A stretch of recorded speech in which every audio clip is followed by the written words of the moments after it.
The world's largest skate ramp sends one rider flying into the void. A sheer cliff challenges extreme climbers in Antarctica.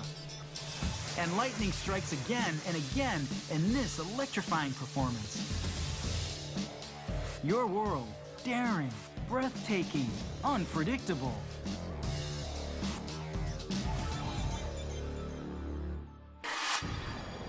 Lightning can strike twice. Just ask Dr. Megavolt. His real name is Austin Richards, a physicist with a stage act that's pretty shocking.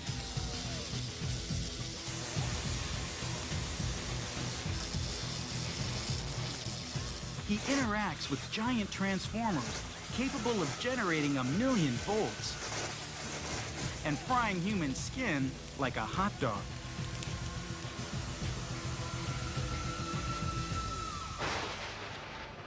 But a special metal suit keeps the doctor from going up in smoke. The materials are pretty ordinary: heating duct joints and stainless steel mesh. I would like to get the sign. The helmet, a modified bird cage.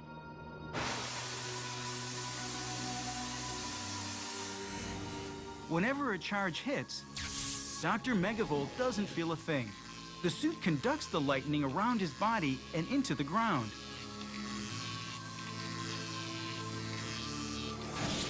It's like wearing a lightning rod. But lightning did strike him in other ways.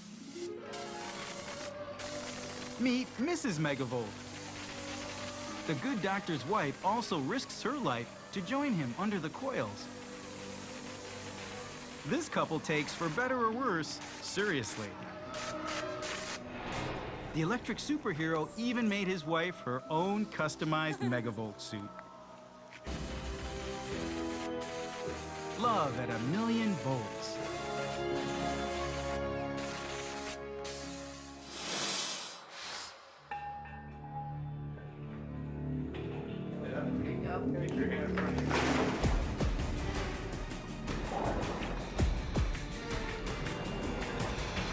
Swim into a pitch-dark underwater cave like this one in the Bahamas, and there's only one thing that will get you out again: a guideline. Lose your line, and you may lose your life. But Kenny Broad is willing to take the risk. He's a National Geographic emerging explorer, and these caves hold the fossilized remains of ancient animals, preserved underwater, possibly for centuries.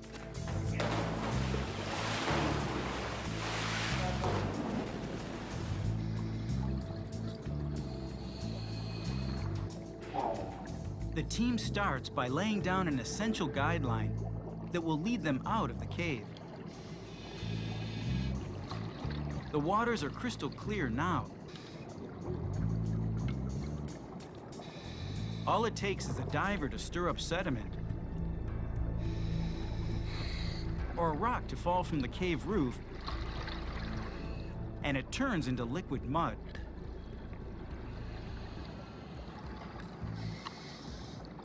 Only minutes into the dive, that's exactly what happens. Kenny loses his grip on the lifeline. He's blind and adrift.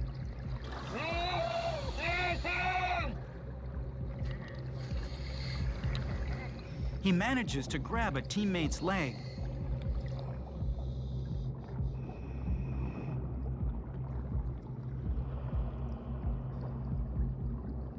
When the water clears, they make a chilling discovery.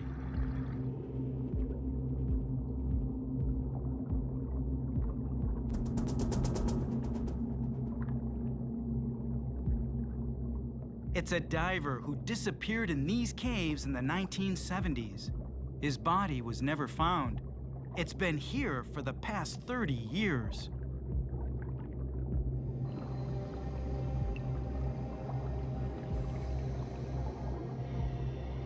Deeper inside the cave, the muddy bottom is filled with bones thousands of years old. Remnants of creatures that once lived here. The head of an ancient crocodile.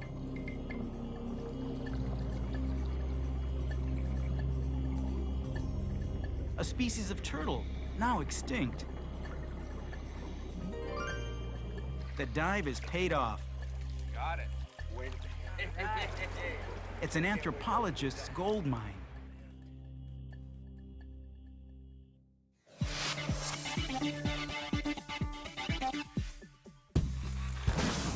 This is no ordinary crash test dummy. It's a rubber moose. Moose can weigh as much as 1,800 pounds, which makes them big bad news in a collision. In Sweden, 4 out of 5 fatal crashes with game involve moose. So Scandinavian car makers crash test new models on this artificial one. Ouch.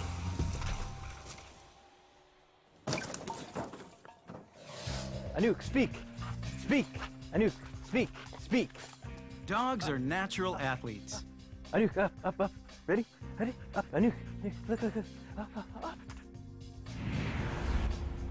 When it comes to food, even the biggest canine couch potato is a pro at catching treats. There we go. Good dog, good dog, good dog. Are you guys ready? Check out the instant replay, Whoa, shot on a special digital motion camera. look at that. She's seen the prize. She opens those jaws wide.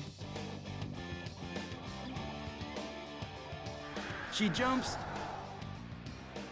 She gulps. She scores. Whoa.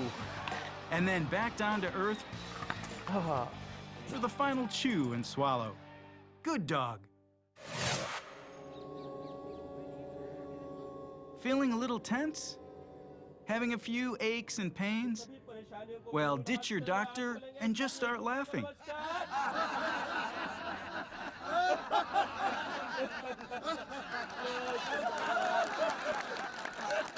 These followers of Hasya Yoga in Delhi believe belly laughs increase oxygen to the body, promoting good health.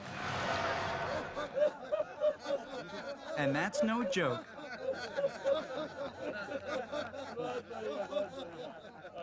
Very good, very good, very good. Ho, ho! Ho, ho! Jitain Kohi is their giggling guru. It generates inner peace, inner happiness. And that inner happiness works in your whole body, so it gives you a inner power, inner energy. It may also keep you young.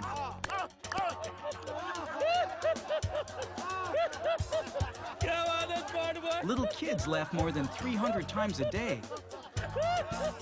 But by the time we grow up, we're down to a measly 15.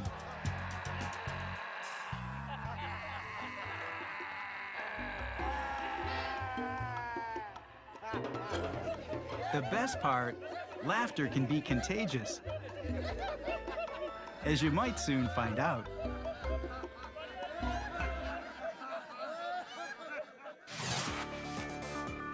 Top 3 countdown, animal memory. Some animals are better at remembering than others. The honeybee may have a brain 20,000 times smaller than ours, but it can remember odors, directions, even human faces. Those memories fade after only a few days, but they're good enough to make bees number 3. Number 2's tiny brain weighs 1/10 of a single dollar bill. But a goldfish has a pretty good memory. It spans as long as 3 months. It can even remember daily feeding times. But the animal with the longest memory is no surprise, the elephant. Its huge brain's capacity for memory may surpass our own. Elephants can still recognize faces decades after first seeing them. Their extended memory helps on long journeys to find food. But that old saying isn't true. Elephants do forget.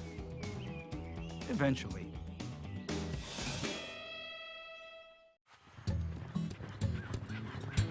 Thoroughbred racehorses are built for speed.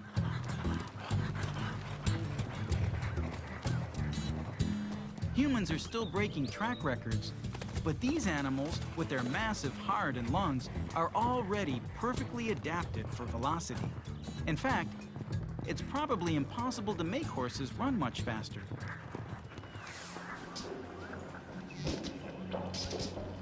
One of the best ways to see how they do it is on this treadmill at Cornell University in New York State.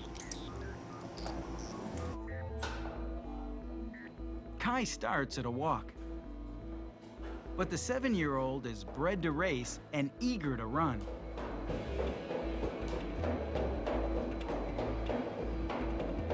When the treadmill picks up speed, his gait changes from a trot to a canter.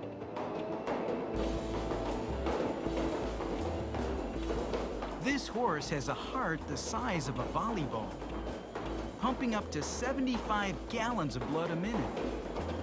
His lungs are like a giant set of bellows. Unlike humans, Kai breathes in synchronization with his stride.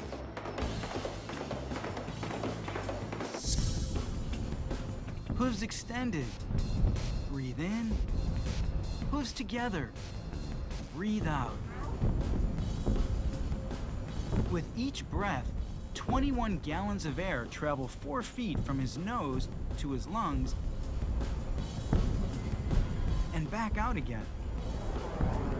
And he's doing it in a single second. A cheetah can run faster, but only in a short burst. Kai keeps running at full speed like this for more than 10 minutes. By the time he reaches a full gallop, he's flying. All 4 hooves are off the ground. That's more than 1,000 pounds airborne. He's clocking 26 miles an hour. Impressive, but during a race, thoroughbreds can reach 40 miles per hour, and some quarter horses can run 50. So the horse is very well adapted actually to running at high speed for long distances. That's what they're really good at. The limbs are designed such that all the muscles are in the upper part of the leg, and then they have these long levers with their feet, hooves at the bottom, so they can move quickly and efficiently over long distances. But there are some weak links in the racehorse design. Their legs are muscular at the top and spindly at the hooves. It's like a human planting his entire weight on a single finger and then sprinting. Also, when some thoroughbreds run fast, their massive lungs begin to bleed. It's a dangerous condition. Veterinarians are working to change that. At Cornell's Equine Center, a 1,000-pound patient named Elucidation is wheeled into an operating room.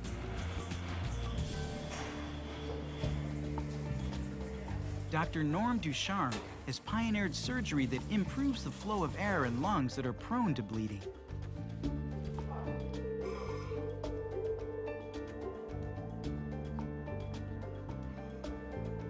The procedure won't make horses like Elucidation run faster, but it will allow them to race without as many injuries.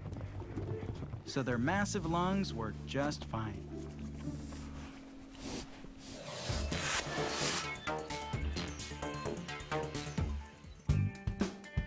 All it takes is a helmet, buckets of water, and a slide to launch 115 feet through the air and land in a play pool. Well, that and nerves of steel. But could a grown man really go this far, this fast, and land safely? The answer, definitely not. This video is a total fake. It's a viral ad for computer software. And this is how it was done. A stuntman wearing a rope slides down the chute and stops halfway. Then computer animators create the figure that flies through the air. A jump from a platform into the pool makes for the perfect landing. Add some clever editing, and it looks like it just might be possible.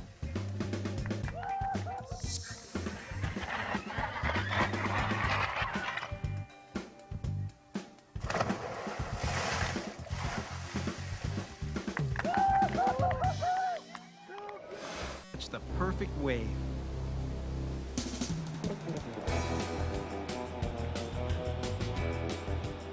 Even follow in the wake of a super tanker.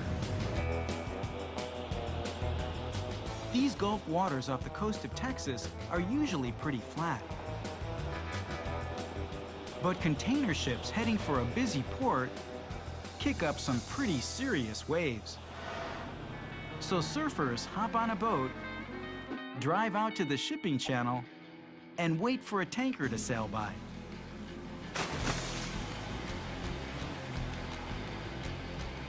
It may look easy, but it can be dangerous. A shipping lane is the equivalent of a superhighway. Dodging traffic here can be tricky when the surfer is this small and the tanker's this big.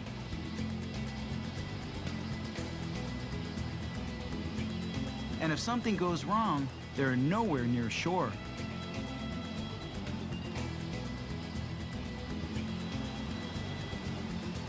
So as long as the shipping business is booming, waves that last 30 minutes are worth the risk.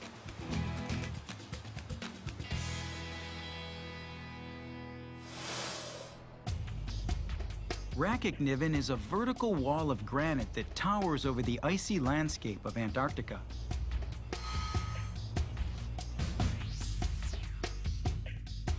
It's almost the equivalent of 2 Empire State Buildings stacked one on top of the other. So it's not surprising no one has ever climbed here before. But this international climbing team is going to try to change that and make a first attempt.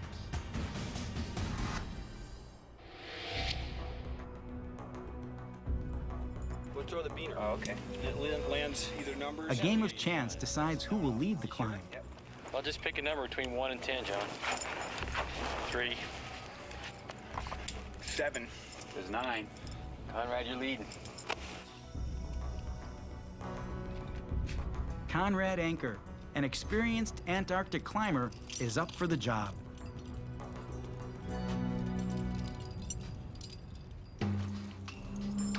They know their ascent will take more than a week, which means they'll have to sleep dangling off this sheer wall of rock.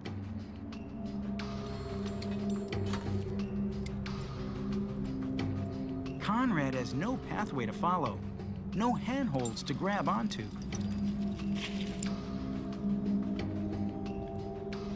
He relies on a crevice that snakes up the face of the wall to guide him. He can wedge his hands in and pull himself up. He anchors a rope and then moves higher. If he falls, the rope will hopefully catch him, but there's no room for mistakes.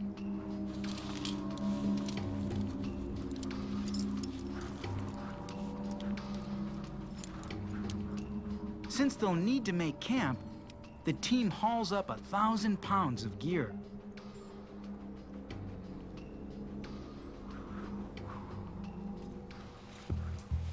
As evening falls, they screw their tents right into the rock.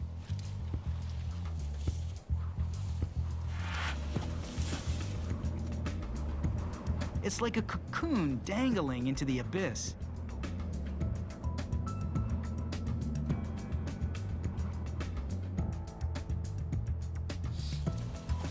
In the morning, the climbers melt snow for that crucial cup of coffee.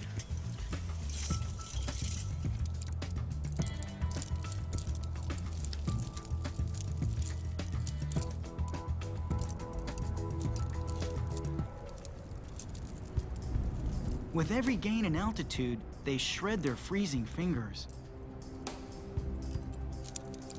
But a few cuts are better than a fall. As Conrad and the team near the summit, the crevice gives out. Now the rock face becomes even more treacherous. They move forward carefully, searching for a crucial handhold, a spot to anchor the rope. Finally, the vertical wall tapers. They can feel ground under their feet for the first time in 10 days. The final push to the summit is a hike over solid ground. They've made it. Bad vibe, we're right back down. All right. The same flag. Same flag. All right. Here's to vindicating that big old. Now there's just one more small challenge. Getting down.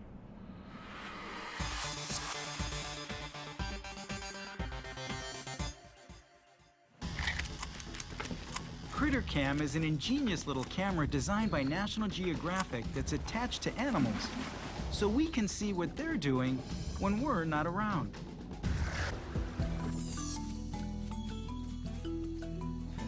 These images are from the first CritterCam ever put on a land animal. But getting home movies of lions isn't easy.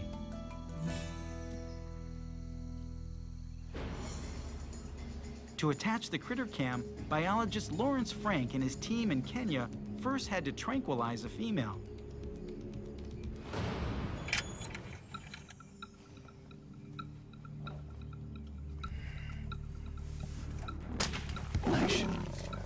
That was good.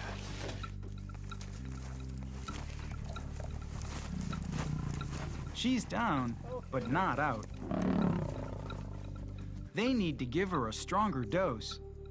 So you're gonna top her up? I'm going to give her quite a substantial top up.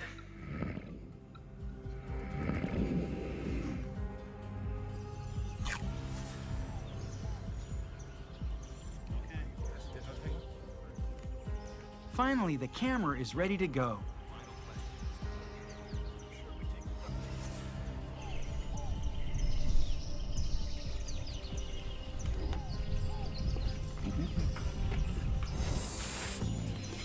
The video is transmitted live through an antenna on the collar.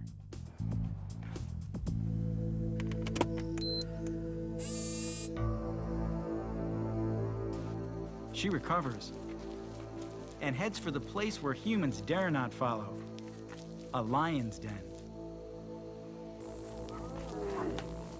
Oh, they're there.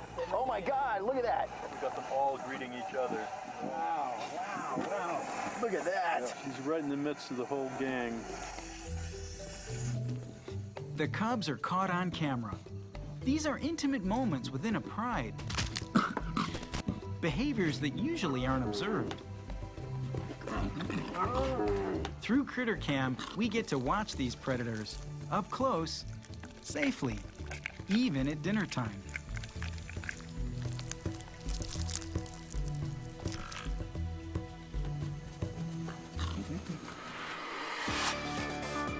Top 5 countdown. Oldest mummies. It's been a long, long, long time, and they're still looking good, but some are looking better than others. Number 5 is less than a century old. The Sleeping Beauty of Sicily. Rosalia died of pneumonia in 1920.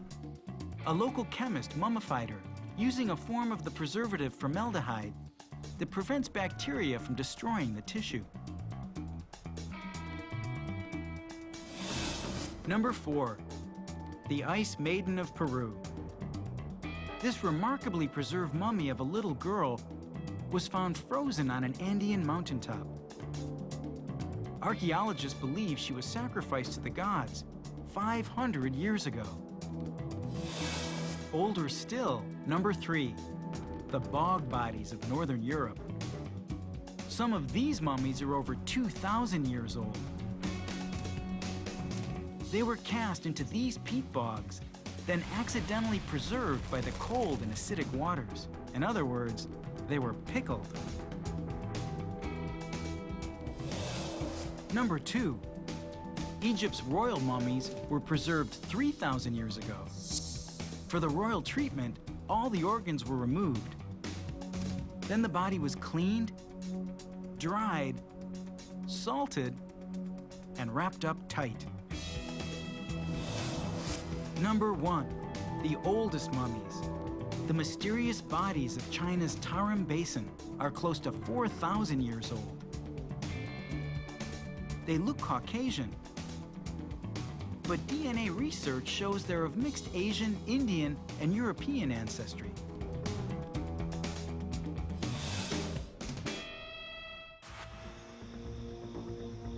Even small spaces hold incredible diversity.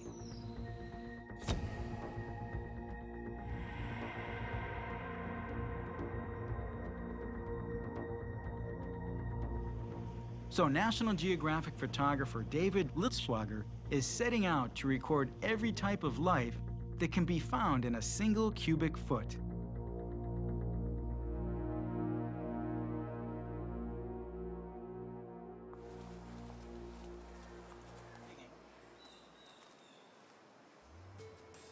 He starts by digging up a cube-sized chunk of Central Park in New York City. Then he works with a biologist to identify and photograph all the species he's found.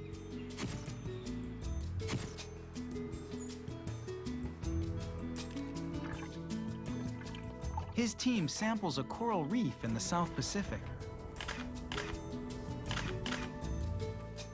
climbs into the trees of the Monteverde cloud forest in Costa Rica, So we're going to take off the bottom and sink it.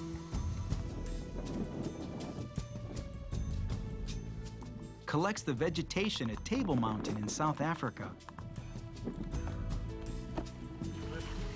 and wades into the waters of the Duck River of Tennessee.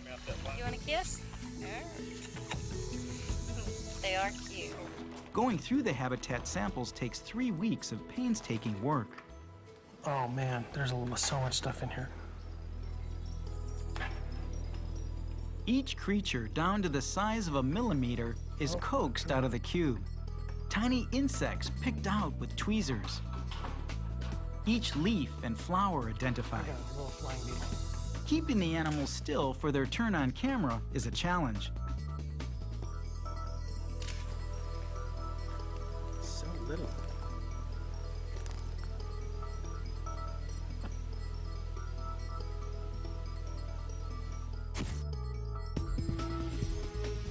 In all, he takes more than 1,000 photographs of organisms.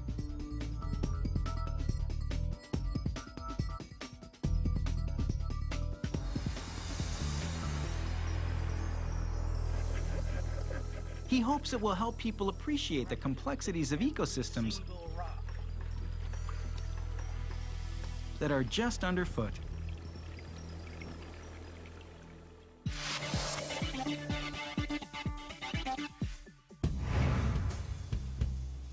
Cockroaches might be the hardiest creatures on the planet. They can survive for weeks on one meal. They also breathe through little holes in each body segment, which means they can live for weeks without their heads. Bring it on. Unless you do this. This massive stingray is one of the largest freshwater fish on the planet. It's the size of a dining room table. And yet little is known about how they live.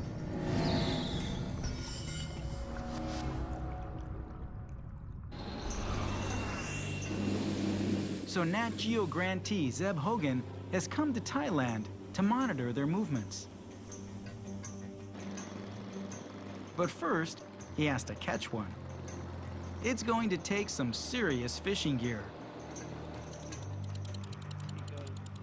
What we've got, you've got like 120-pound class rods, 2 speed multipliers, 100-pound braided main lines, big tuna hooks. I mean, this fishing rod might not look like much, but I could It is, I assure I you. could hang from a tree from this line. I assure you could. Yeah.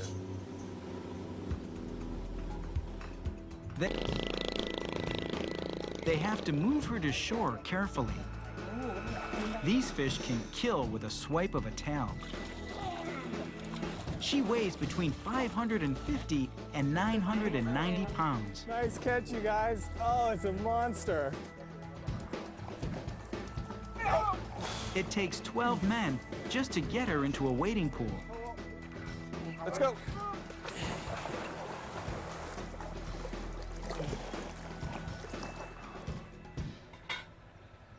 Zeb quickly inserts a tag that will allow him to keep tabs on her movements, even when she's out of sight in the depths of the river. The small incision isn't dangerous, but being out of water is stressful. Turns out, this female is pregnant. Now it's even more important to keep her alive.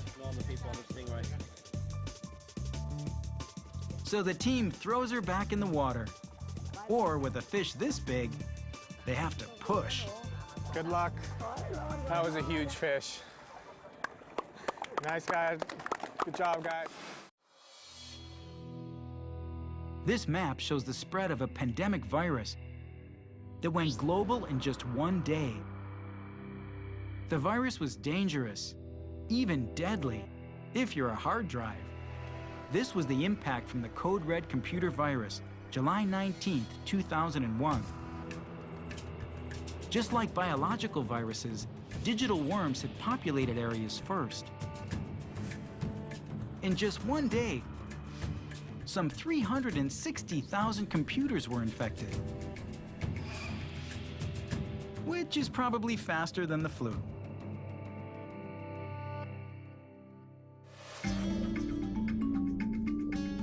This may be nature's ultimate shapeshifter, the mimic octopus. It lives at the bottoms of muddy tropical estuaries. There aren't a lot of places to hide. So instead, it imitates more dangerous creatures to fool its enemies. Most animals only mimic one predator. But this octopus can impersonate more than 15 different marine species, more than any animal known to science.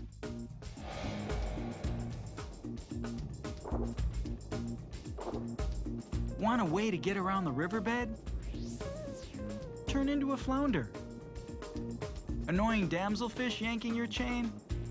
Imitate its biggest nemesis, the poisonous banded sea snake. To swim above the bottom undisturbed, the octopus can even morph into a dangerous lionfish, mimicking its venomous fins.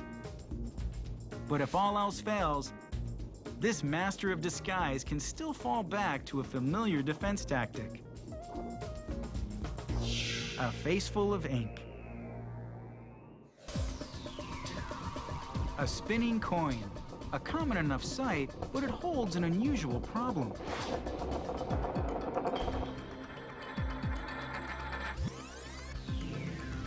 Why does it speed up when it should be losing energy?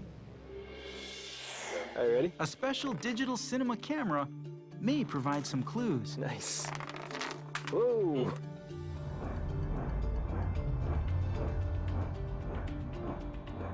One, two, three, spin.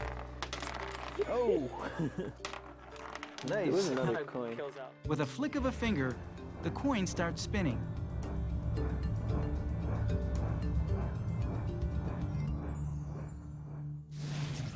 With each turn, air resistance slows it down until it tips over. Then, Earth's gravitational force starts to work, And one, two, three, spin. pulling the coin down to the table. As a result, it speeds up as it gets flatter.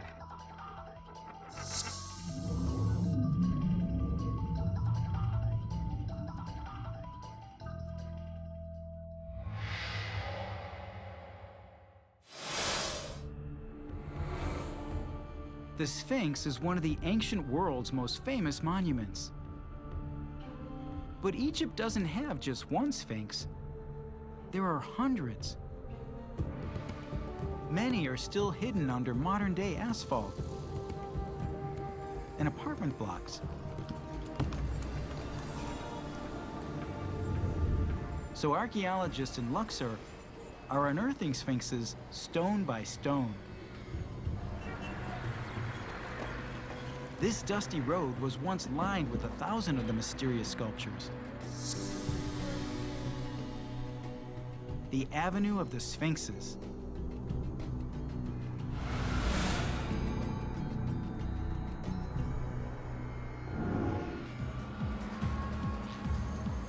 Modern-day structures are moved, a process not without controversy.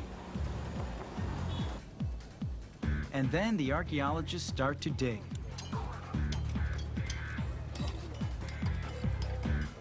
They find other treasures buried among the stones, including a cartouche, the royal signature of Egypt's most famous queen, Cleopatra.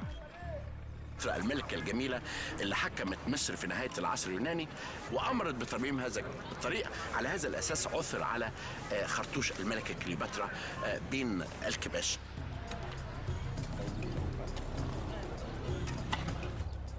Then the team hits pay dirt. A sphinx emerges from the sands of time.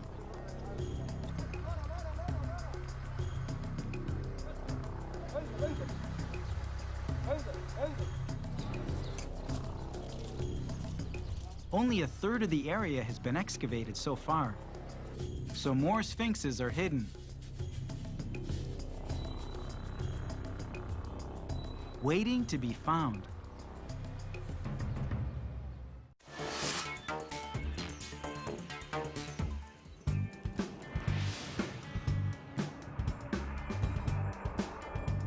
This gate ramp is longer than a football field and taller than an 8-story building.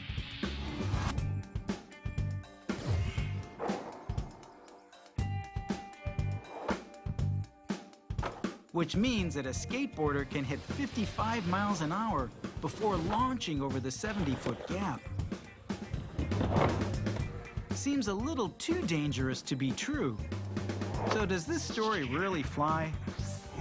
Actually, yes. Pro boarder Bob Burnquist had this mega ramp built in his backyard. He speeds down the slope, launches through the air, and lands before boosting another 50 feet.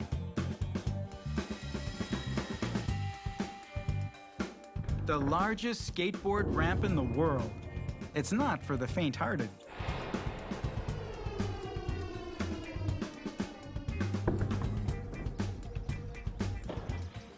But merely flying through the air at death-defying speed is not enough.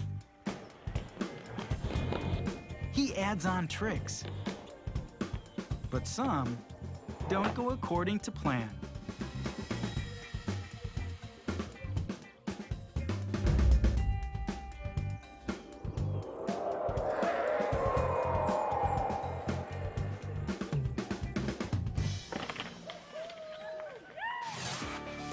Top 5 countdown.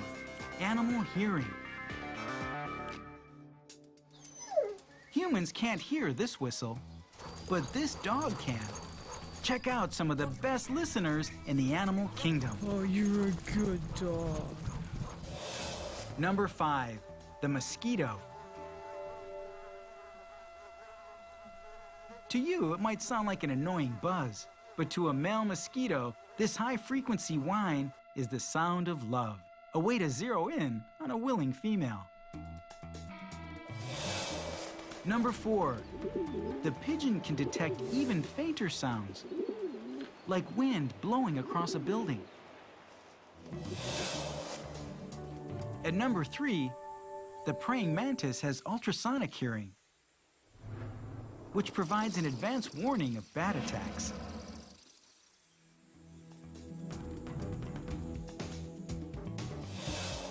Number 2, moths also have pretty keen ears. The noctuid moth has a hearing range 6 times higher than that of a dog. But at number 1, the dolphin can hear almost anything in the ocean.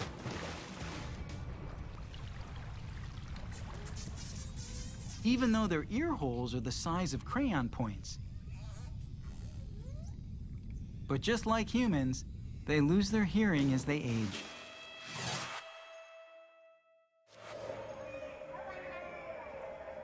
It may seem strange, but these kids are actually doing their homework.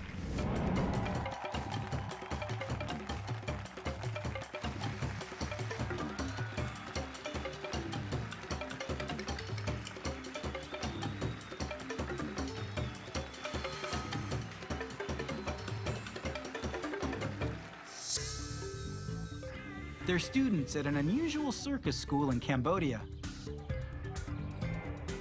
Instead of reading and math, they're acrobats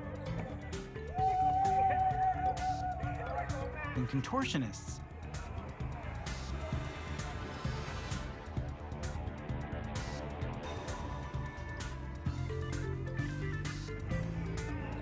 These kids didn't wake up one day and decide to trade in textbooks for a trapeze.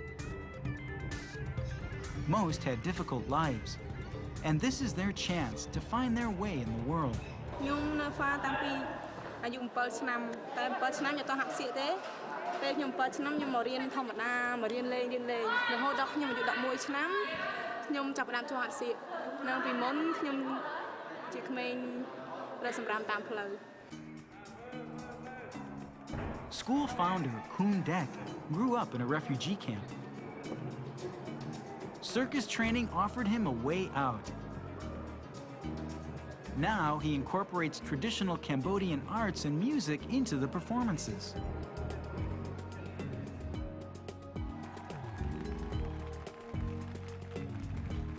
All the students are paid a salary to help support their families.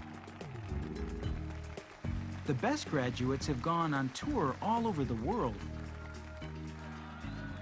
They've tumbled, jumped, and juggled a long way from the streets.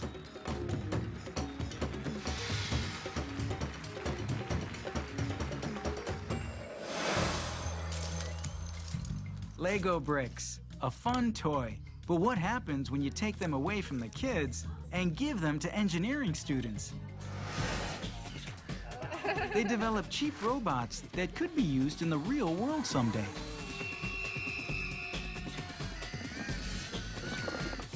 This Lego bot can solve a Rubik's Cube puzzle fast. Another recreates a masterpiece. And a car that automatically avoids obstacles.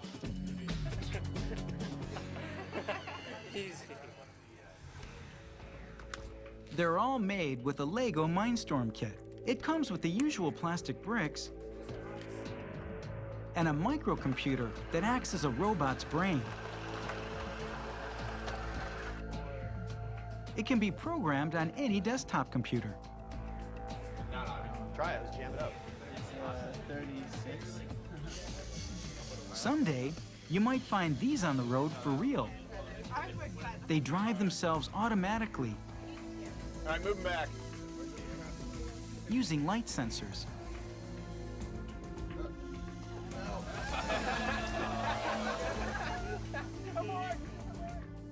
Well, I'm using my hand in this case to reflect the light from the light sensor. And that's determining the direction and speed at which it goes. Who knows? This Lego robot could be the car of the future. So despite what it looks like, this isn't kid stuff. The variety of life on Earth will startle you. Just keep your eyes